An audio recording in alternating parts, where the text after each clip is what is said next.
The enthusiasm keeps bubbling and bubbling behind Kamala Harris and Tim Walz. The only thing I'm worried about is she's doing these huge rallies. Thousands of people are there. No, it's not AI. No, it's not fake people out there that they're inserting via computer into these videos. No, huge rallies.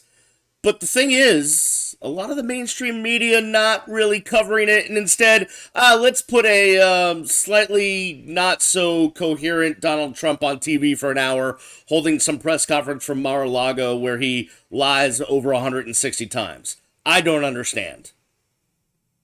Well, what they're doing is they're making the same mistake they did in 2016 as far as their practices as networks and as journalists. Is they're attempting to normalize his lies and his behaviors when they have a perfect opportunity right now with VP Harris with enthusiasm, energy, crowd size, donations. She has all this going for her right now, but yet they refuse to give her the right amount of airtime or the amount of airtime that she deserves.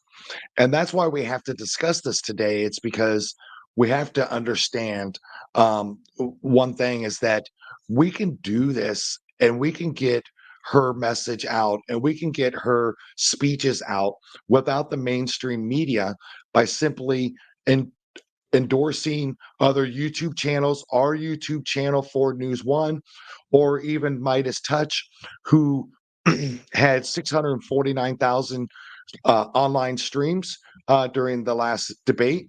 And doing the calculations, it's well over 3 million total streams. But we have to not rely on mainstream media to be fair and balanced when it comes to this election.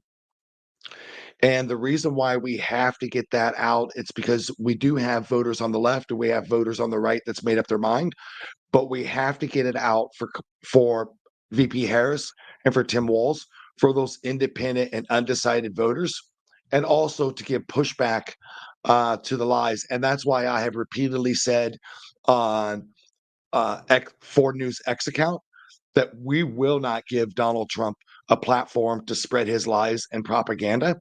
And I will continue to do that whether he's elected or not. He will not have a home on our platform. Yeah, no.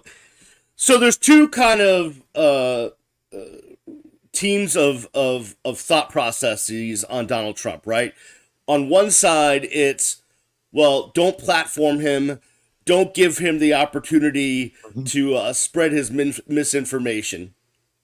And on the other side of things, it's, oh no, put him out there 24/7 and let people see how bat bleep crazy he is. I guess I know what side you come down on. Yeah, see, we've done that. Like, I don't understand this thought process from some of these X accounts, and they can post whatever they want on their platform. I respect a lot of them. I want to make that very, very clear. But they're making the same mistake today as they did in 2016, or if they didn't start 2016, whenever their platform started taking shape, and normalizing this. People already know on the left who Donald Trump is. People already know on the right who Donald Trump is. They just ignore the fact that he is a liar, a conspiracy theorist. Uh, but what you're doing when you're putting this out is you're normalizing this for some people and myself, who, Brian, you say doesn't sleep enough. But when I'm up throughout the whole night debating on TikTok, people are taking these words for real. Like, some of these undecided voters, and there's a few that would say, no, we know he's full of crap and it's lies, but we're still waiting on policy from VP Harris, which is fine.